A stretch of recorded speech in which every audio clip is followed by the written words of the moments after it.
Hello and welcome to this presentation to celebrate the Diamond Jubilee of veterinary nursing in the UK.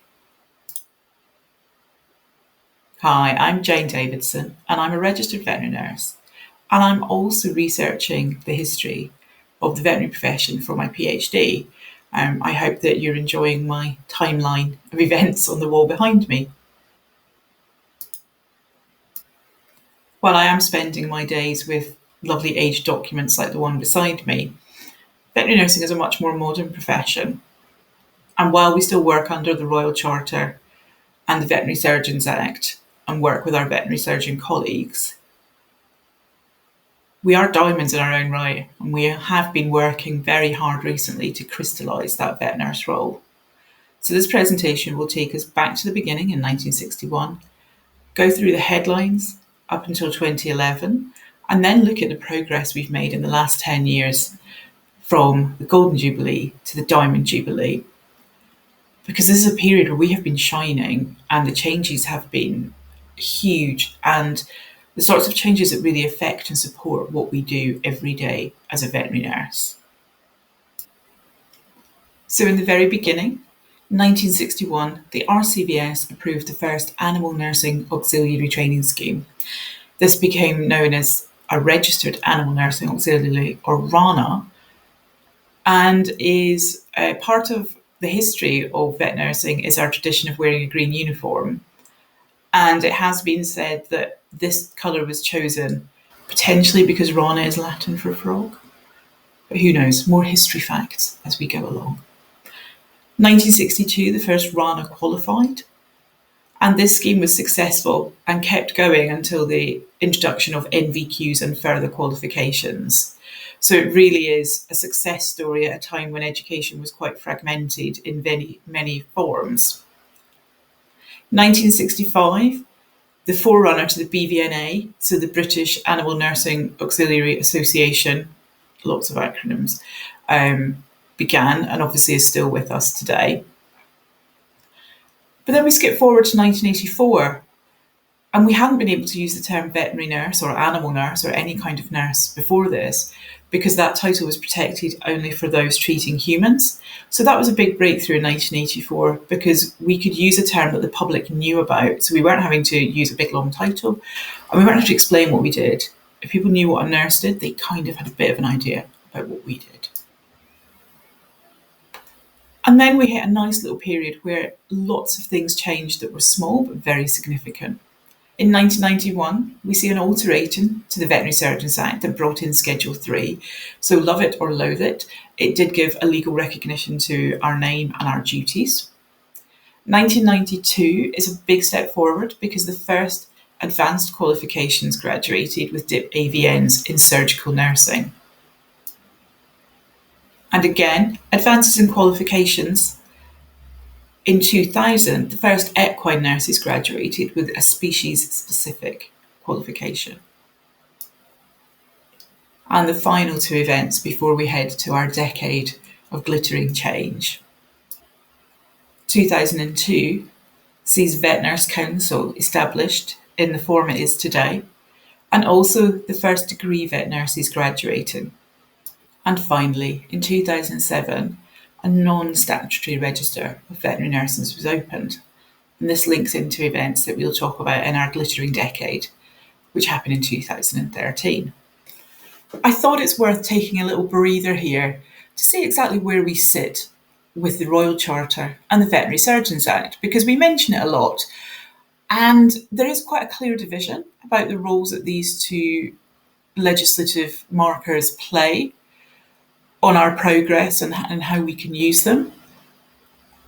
And you've probably noted that quite a lot of the advancements that have been discussed have been educational. And that's super important because the Royal Charter and any supplemental charters, as you can see from this table, are really focused on education and ensuring educational standards and the organisation of the RCVS and the profession itself. So you can see from this here that 1967 was the supplemental charter. So that gave council powers to award diplomas and certificates in branches of veterinary science and auxiliary science and arts that might be found expedient, so may have been found helpful. And then in 2015, The supplemental charter was the one that provided the role for Veterinary Nurses Council to continue as a committee of the council, regulating the profession and setting standards for pre-registration training and education and requirements for registration and standards for conduct. And because councils are made up of people from within the profession that are voted on, we have a real big privilege in being self-regulated, and that will become obvious the further we go on through this next glittering decade. And 2015's Supplemental Charter was also the one that gave us the use of postnominals RVN for keeping that register, so we could use that title to be recognised by others. And alongside that, the Veterinary Surgeons Act and the amendments are to do with registration and compliance. So it's the Veterinary Surgeons Act that brings in the need to keep a register. And the compliance aspect is considering what it is that we do as a role, what are the standards that we should maintain, and what do we do if someone doesn't maintain those standards. As a big part of my PhD, I'm looking at what makes a profession. So what made the early veterinary surgeons stand out from farriers or dog doctors or the others providing healthcare. And so you'll see that a big theme in this presentation is education, because that is a big marker of a profession, that you have a sound body of knowledge and that you have an educational process that shows that body of knowledge and practical skills and learning as well. And then CPD becomes part of that journey post-registration. And another part of becoming a profession is having professional communities. So we've seen that we have established that with having BVNA, that we have a representative space for professional communities. But also you'll see what other professional communities have come on board, particularly in the last decade, to really create a rounded profession. So if we start just not quite a decade ago, just after the Diamond Jubilee, 2012 sees a number of big events. 2012 sees the new Code of Conduct coming in to replace the Guide to Professional Conduct, and that brought in mandatory CPD for all that were registered. So that was to complete, at the time, 15 hours a year or 45 hours over 3 years. And now we do it by calendar year, so it is 15 hours per year. And that's in alignment with human nursing and dental nursing. So we're keeping a pace with our professional colleagues. And you might wonder why I've brought the declaration up. For those of you that have qualified in the last 10 years, you maybe don't realise how recent it is that we had a declaration. And this is another way of forming a professional community, in that you bond together with your fellow graduates when you make this declaration, when you join the register. So April the 1st might seem a funny date to us because we would associate it with April Fool's Day, but historically it is actually a day of quite large events. And the very first RCVS meeting was held on the 1st of April in 1844. Usually April was chosen because May was the big month for AGMs and meetings. So to get anything started, historically, most people began in April so that they could then have their big first meeting in May. And so here, if you haven't done the declaration, here it is for you to read. So in 2013, we started a system of exams and registration for overseas vet nurses. This has been really successful. We're absolutely amazed to welcome all overseas vet nurses into the country and to join our sparkling community. And this continues to go from strength to strength, even with Brexit and the other issues that there have been. Vet nurses still want to come and work in the UK because we seem to have high standards and good progress through our career. So welcome everyone. And now linking back to 2007, when the non-statutory Register of Nurses was opened, from the end of January 2013, all nurses that graduated were automatically put on the register, not on the list. And those on the list could opt to go on the register and be regulated. And I'm one of those nurses. I graduated in 2004. So I went on the list And then when the opportunity came in 2013, I went on the register. I'm very grateful for that. 2013 also saw some interesting progress in the organisational setup of the RCVS. I'm sure Julie Dugmore doesn't mind if I big her up here. She was the first VN to head up the veterinary nursing department in 2013. She's still there today doing a great job, and she's now a director of the RCVS. So I know it's only one job and we can't all do it, but there's something to aspire to, that we have a director in our regulator. And we also have directors across companies and education processes as well. So the sky's the limit. Now, 2015 is a bit of a blockbuster year in our history, it has to be said. So I thought I would take my face off and let's have a look at this original document. This was a blockbuster year for the vets. This is the list of who attended the first annual general meeting of the members of the Royal College of Veterinary Surgeons. At the top there, just on the fold, is Thomas Turner, who was the first president of the RCVS. And if we go down, we can see Fred Cherry, who was very influential.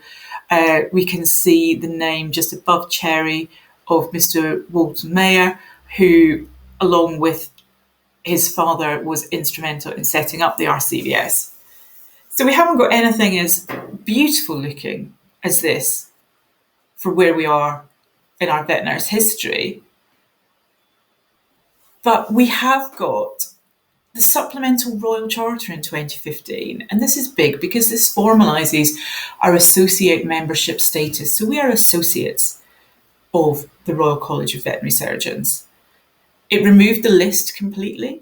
And so all vet nurses now are registered. There is no list. And Vet Nurse Council used their new role to set up standards of education and training for the licence to practice and also for post-registration qualifications. And we all know as vet nurses, we love a badge. So the original St Francis of Assisi badge was augmented, that now you can buy a badge that says registered veterinary nurse on it. So we've moved on from handwritten lists in what looked like some very dubious quills to confirm who was at meetings. And we have a register held by a regulator, and we have standards of education and training. And these are all super important in saying that we are a profession in our own right. We have all the facets of education, regulation, responsibility. And we have our professional communities. So we've got these overseas nurses who are coming in. We're going to talk, we've got equine nurses, we've got small animal nursing, we've got exotics nursing. So 2015 has seen a number of changes, and we're creating amazing professional communities with the introduction of the RVN badge so we can recognise each other. We have our equine nurses, we have our overseas nurses. And in 2015, we also see the start of a new opportunity, which is the RCVS joined with the BVNA, and VN Futures was launched. So VN Futures is the sister project to Vet Futures, and both are looking at how we can create a sustainable workforce for the future. We are aware that veterinary is a hard field to be in. We're aware that clinically, lots of people feel that they would prefer to work in another environment.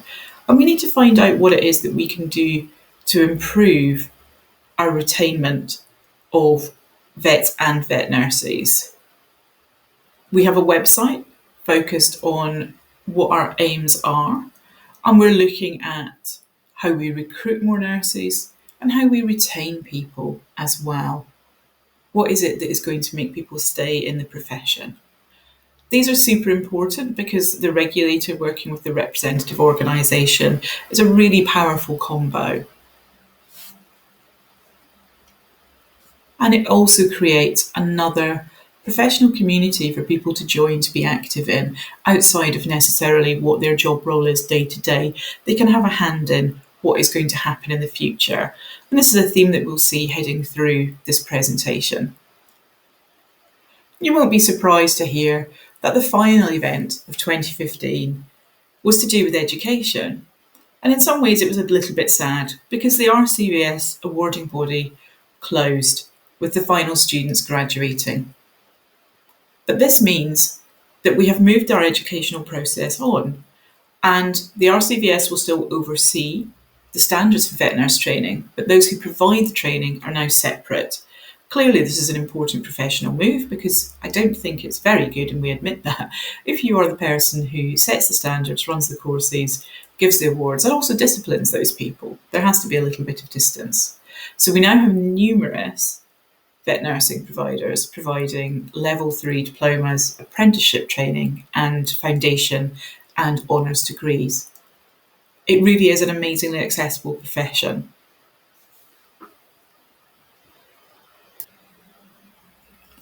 And if all that wasn't enough in 2015, 2016 was set up for a pretty huge year as well.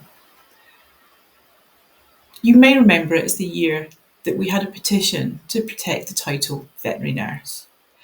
This was successful in that it garnered about 35,000 signatures.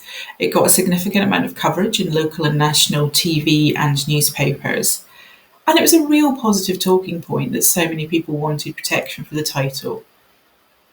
Now, we didn't get the protection that we were looking for, but the feedback from DEFRA was really positive. They felt that we had enough protection for the title in the Code of Conduct that states that you can only refer to someone as a veterinary nurse if they're on the register. And as we're self-regulating, maybe that we should have been doing that anyway, but the Code of Conduct is there to support that. And DEFRA fed back that they were very interested in bolstering and supporting the vet nurse role, but they wanted more information on actually what everyone's role was. And that's so important because I'm here as a registered veterinary nurse, and what I do every day is research into our history, but I'm still in RVN as much as someone who's going in to do anaesthesia every day or clinical work every day. We all do our CPD for what it is that our role is in veterinary nursing. So I can understand why DEFRA, who know a bit about our world, were so confused. So because of this, we got our Schedule 3 review, which was one of the most widely undertaken reviews that the RCVS has sent out.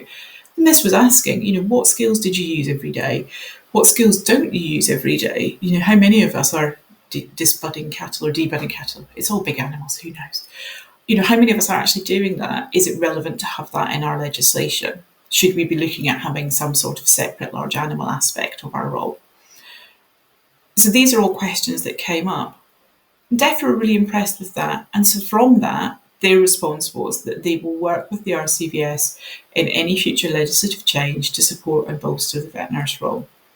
And then also to look at further legal protection.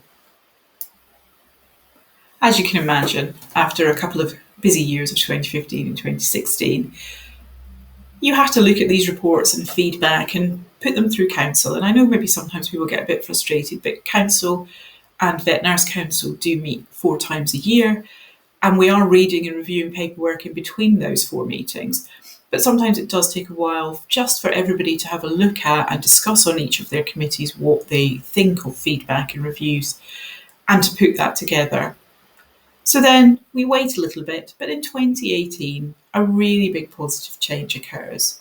So the governance reform saw 2 Vet Nurse Council members sit on RCVS Council, and not just sit as an observer as they had been doing for some time, but be appointed to be a member of that council and to be able to submit information and also to take part in debates and vote on items that are occurring. So 2019 then also sees another move forward in education, in that we had the first certificate in advanced veterinary nursing programmes delivered. These are modular and more flexible than previous qualifications, and they're not just for clinical work. And actually, as of this year, there's a provider who's putting forward a really good option for modules that could build you a beautiful first opinion expert so that you've got business and management support, leadership skills, as well as necessary clinical work for being in first opinion practice. And so let's move on to the last couple of years. 2020 saw our first male chair of Vet Nurse Council with Matthew Rendell, and I sit on council with Matthew and he's doing a brilliant job. And we know that male vet nurses make up only about 2% of the community, but there's some really vocal and very talented male vet nurses out there. So we have this professional community that is becoming more diverse in terms of the people that we have in our veterinary nursing community. So welcome, everyone. And heading to 2021, again, starting to be a very busy year despite the pandemic and despite everything that's been going on. We have had a change in legislation so that veterinary nurses can now become practice standard scheme inspectors and assessors. And this is really important because it's another job role that veterinary nurses can do. And when the scheme was set up, it was originally set up that vets had to be the inspectors. But because we vet nurses have demonstrated that we have the skill set to do this, we've now been able to change that ruling. And it provides better diversity. And I think we all know that vets and nurses may see things differently in clinic. And so we're getting a wider viewpoint of what makes a veterinary clinic run well. And we are there at the table putting that information forward. And 2021 has also seen the legislative working party's reforms proposed to the profession, and we've been able to feed back on those. When I fed back on it, I was really impressed with the layout of the information and the questions. So it was certainly much easier to manoeuvre your way around it than previous ones. And I know that speaking to the comms team, they've got a plan going forward for that. So whenever anything comes out like that, I would urge you to spend, hopefully an hour of your time reading the information that's set out and responding to it. Because we sit in our Diamond Jubilee year and we're still self-regulated, and that's so important. But we're only self-regulated, and the achievements, much as they have been, back to back in this 10 years, they are done not because someone at the Royal College said, yes, we should, but they are done in response to us as a professional community. So we can only remain self-regulated if you feed back on these things. And we can only know what you do every day and what you would like support and help with if you tell us what is going on. So I know it might seem arduous, and yes, certainly the last 10 years, if you've taken part in everything that has been emailed to you, thank you very much, because that is a really big part of being part of this professional community. And it's no small feat to sit and read some of these documents. They are quite tough to read at times, and then to feed back on them. So thank you for that. But we are amazing. We sit in our Diamond Jubilee year. We are genuinely crystallising the vet nurse role with all that we have achieved since 1961. And that's because of you guys out there. So our history would not be the same without you. So thank you for listening. I'm hoping it hasn't been too much of a history bore. And thank you for being part of this great community. We are all shining bright in our Diamond Jubilee. And in the next presentations, the present and where we are right now will be discussed. And then the future of veterinary nursing will also be considered. Where are we going? Where would we like to go? How are we going to do that? And hopefully in 10 years' time, there will be just as packed a presentation on the next 10 years as there has been on the last 10 years. Thanks for watching. Keep nursing, everyone.